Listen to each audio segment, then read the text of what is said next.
इस वीडियो में हम बात करने वाले हैं एप्पल इंडिया से रिलेटेड 2 से 3 अपडेट्स के बारे में। और अगर आपको इसके अंदर लॉस दिखाई दे रहा है तो आपको वरी करने की ज़रूरत नहीं है, क्योंकि आज के दिन ही इसके अंदर जो स्प्लिट की रिकॉर्ड डेट है वो आ गई है। तो फिर आप अगर वीडियो को मार्केट आज के बाद देख रहे हो तो डेफिनेटली आपको आ ही गया होगा, और अगर मार्केट आज के पहले देख रहे हो तो डेफिनेटली आपको आज के आज मिल जाएगा। सो आपको टेंशन लेने की ज़रा भी ज़रूरत नहीं है। और ऊपर से ये जो पॉजिटिव 5% का अपर सर्किट लगा रहा है उसका फ़ायदा भी आपको देखने मिलेगा। हमें पी रेशियो 20 का देखने मिल रहा है, लेकिन फिर भी अभी है ना अपर सर्किट चल रहा है, तो स्टॉक में अभी आप इन्वेस्टमेंट करने का अवॉइड करोगे तो ही सही रहेगा। अगर आप इसको वॉच लिस्ट पे रख देते हो तो वो एक अच्छी बात हो जाएगी कि अगर आपको इन्वेस्टमेंट करना है और अगर नेगेटिव मोमेंट में आ गया स्टॉक तो आप इसके अंदर बाइंग करके चल सकते हो, क्योंकि अभी फिलहाल तो इसके अंदर बाइंग की कोई भी सलाह नहीं रहेगी। पी रेशियो हालांकि कम ही है, लेकिन अभी फिलहाल तो स्टॉक ऊपर जा रहा है। एंड पता नहीं कौन सा बड़ा इन्वेस्टर या फिर छोटा जो रिटेल इन्वेस्टर्स है, कई सारे लोग इसके अंदर सेलिंग पे लग जाए, वी डोंट नो। एंड ऐसा होना तो नहीं चाहिए, बट स्टॉक मार्केट में अप्स एंड डाउन तो होते ही रहते हैं, तो उस पर आपकी नजर होनी चाहिए। प्लस ये आपको 7 दिन पहले के आसपास की न्यूज देखने मिली थी। प्रभुदास लीलाधर उन्होंने 7,000 का टारगेट दिया था स्टॉक का, जो हमें अचीव होते हुए भी दिखा था। इन्होंने क्या बताया था कि HDFC securities research report outlook and valuations, जो इसका EPS है और बहुत सारी चीजों पर उन्होंने ये टारगेट अचीव करते हुए देखने बोला था कि ये टारगेट हमें कैसे भी करके अचीव होते हुए देखने मिलेगा। फिर हमें स्प्लिट की news I,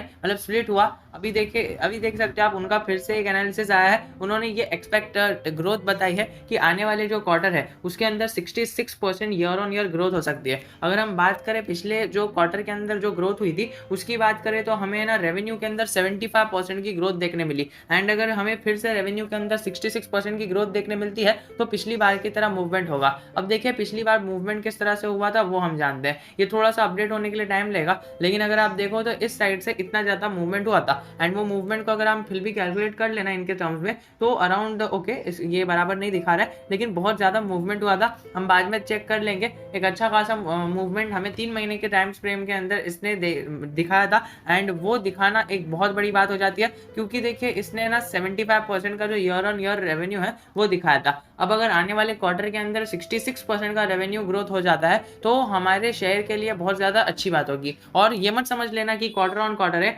year on year साफ शब्दों में लिखा है, तो ईयर ऑन ईयर ही 66% की ग्रोथ होगी। जनरली ये सारी चीजों के अंदर ईयर ऑन ईयर पर ही बात होती है। एंड उन्होंने अभी जो जैम्प एक्वायर किया था, जिनके साथ उनका ज्वाइंट वेंचर हुआ था, उसके रिलेटेड हमें थोड़ा सा नेगेटिव देखने मिलेगा। वरना जो पिछले क्वार्टर के अंदर 75% का जो रेवेन्यू आया था उतना रेवेन्यू आ सकता था, लेकिन ये जैम्प की वजह से जो इन्होंने जिसके साथ इनकी डील हुई थी उसकी वजह से शायद इन्हें प्रॉफिट में कमी आते हुए देखने मिल सकती है।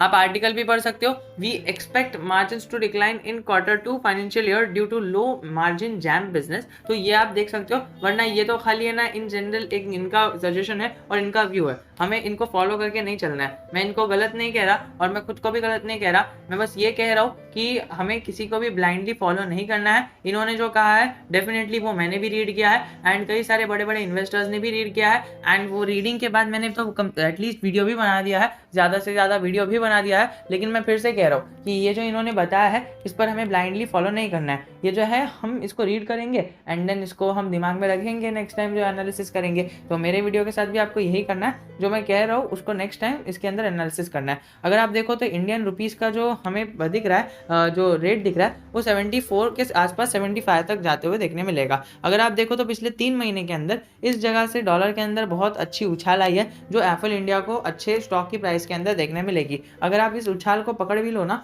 तो ये जिधर से चालू हुआ था उछाल वो 1% की उछाल है। तो दोस्तों 1%, 1.5% की उछाल है दोस्तों। 1.5% स्टॉक मार्केट के अंदर जो करेंसी सेक्शन है उसके अंदर बहुत ज़्यादा हो जाता है। अगर आपका कोई फ्रेंड है जो करेंसी सेक्शन के अंदर इसके मतलब ट्रेडिंग करता है तो उन्हें पूछ लेना कि करेंसी सेक्शन में 1% कितना ज़्यादा हो जाता है, तो आपको पता चल ही जाएगा। सो 1% बढ़ गया है अराउंड, ये पहले था अराउंड अगर आप पकड़ो तो 72 पे था और अभी हमें 74 75 पर देखने मिलता है, जो एक बहुत ज़्यादा अच्छी बात हो जाती है एप्पल इंडिया के शेयर के लिए भी और IT शेयर्स के लिए भी। अगर हम बात करें इसके बोरिंग्स की तो एक और एक क्वेरी आई थी कि बोरिंग्स सर इसकी बढ़े जा रही है। तो दोस्तों इसकी बोरिंग्स बढ़ रही है तो उसके अंदर कुछ नेगेटिव बात नहीं है, उल्टा ये पॉजिटिव ही बात है, क्योंकि कोई भी बिजनेसमैन को है ना जो बिजनेस है वो चालू करने के लिए कैपिटल की ज़रूरत पड़ती है। इवन जियो भी जो गूगल है, फेसबुक है और जो बड़े बड़े कंपनीज है, मोस्टली गूगल और फेसबुक है, उन दोनों से लोन पर ही चालू हुआ था। मतलब मुकेश अंबानी के के पास पैसे थे कि वो जियो चालू कर दे, बट उन्होंने जो है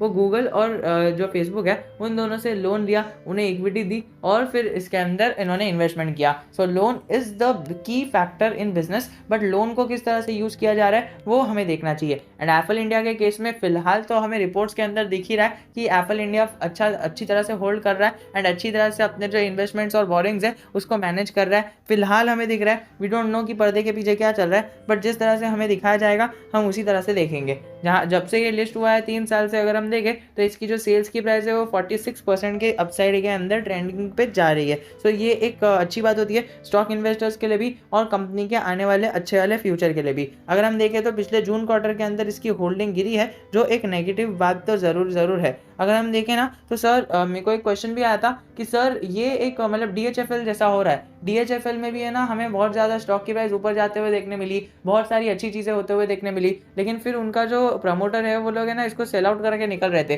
तो सर क्या हम भी निकल जाए? मैं आपको एक ही बात कहना चाहूँगा कि प्रमोटर्स को जो है ना अभी इसके अंदर पैसे और फंड की ज़रूरत है। तो फंड की ज़रूरत है तो या तो वो लोग अपने शेयर्स को प्लेज करेंगे, लेकिन प्लेजिंग उनको अच्छा नहीं लग रही है तो वो लोग अपनी इक्विटी को डाइल्यूट कर रहे हैं और इक्विटी को सेल आउट करके इसके अंदर फंड लगा रहे हैं एंड सेकेंडली जो है बोरिंग्स भी ले रहे हैं अपनी इक्विटी के बदले। तो दोस्तों ये एक अच्छा इनिशिएटिव हो जाता है और हमें इसके बदले जो है हमें जो इसके अंदर जो कंपनी का बिजनेस है वो भी ग्रो होते हुए देखने मिल रहा है। तो फिलहाल तो ऑन द बुक्स बहुत ज़्यादा अच्छी चीज़ें चल रही है एंड आने वाले टाइम में ये भी एस्टिमेटेड है कि आने वाले टाइम में ये अच्छा भी परफॉर्म करेगा। जिस तरह से इन्होंने आपको टारगेट देखते हुए देखने मिला हमें कि इन्होंने टारगेट दिया था हमें और वो टारगेट भी हमें जल्दी ही अचीव होते हुए देखने मिलेगा। एंड ये जो एनालिसिस है ये आप मनी कंट्रोल की वेबसाइट पर जाके डेफिनेटली पढ़ सकते हो and I will strongly recommend you कि आप ये आर्टिकल ज़रूर की ज़रूर मनी कंट्रोल की वेबसाइट पर आके पढ़ो। अब हम इसके थोड़े से टारगेट्स डिस्कस कर लेते हैं और देखेंगे कि आने वाले टाइम में शेयर की प्राइस कहाँ से कहाँ तक जा सकती है। सो दोस्तों अभी तो इसके अंदर हमें जो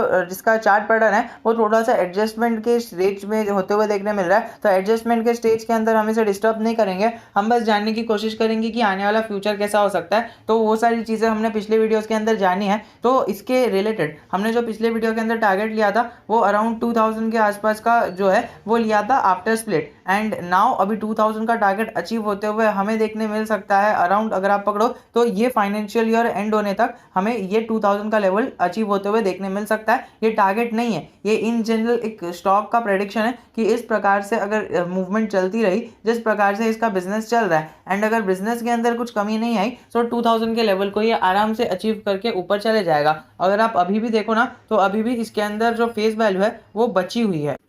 सो 1:2 का आपको स्प्लिट देखने मिल सकता है, टू की फेस वैल्यू है। तो देखिए आने वाले टाइम के अंदर अगर ये और ज़्यादा ओवर वैल्यू हो जाता है तो स्प्लिट या फिर बोनस देखने मिल सकता है। सो दोनों के लिए बी प्रिपेयर रहना। बस अगर आप देखोगे इसका रिजर्व जो है वो बढ़ रहा है और जो बोरिंग्स है वो कम हो रही है या फिर एटलीस्ट स्टेबल भी हो रही है तो हमें इसके अंदर बोनस देखने मिलेगा, वरना शायद आने वाले टाइम में ये स्प्लिट भी दे सकता है। तो इसके ऊपर भी आपको नज़र बना के रखनी है कि ये क्या स्टॉक के अंदर होने वाला है। तो चलिए दोस्तों आज के लिए इतना ही। If you still have any doubt relating anything I am always just a comment away from you. और अगर कमेंट कभी जो नोटिफिकेशन इशू की वजह से अगर नहीं आ पाता है तो डेफिनेटली आप मुझे टेलीग्राम के अंदर मैसेज कर सकते हो। टेलीग्राम में मैं या फिर मेरी टीम या फिर जो भी जो टेलीग्राम के अंदर लोग हैं सब आपके साथ आपके क्वेश्चन का जवाब डेफिनेटली दे सकते हैं एंड आप उस क्वेश्चन का जवाब जो है अलग अलग लोगों से अलग अलग माइंडसेट से सीख सकते हो।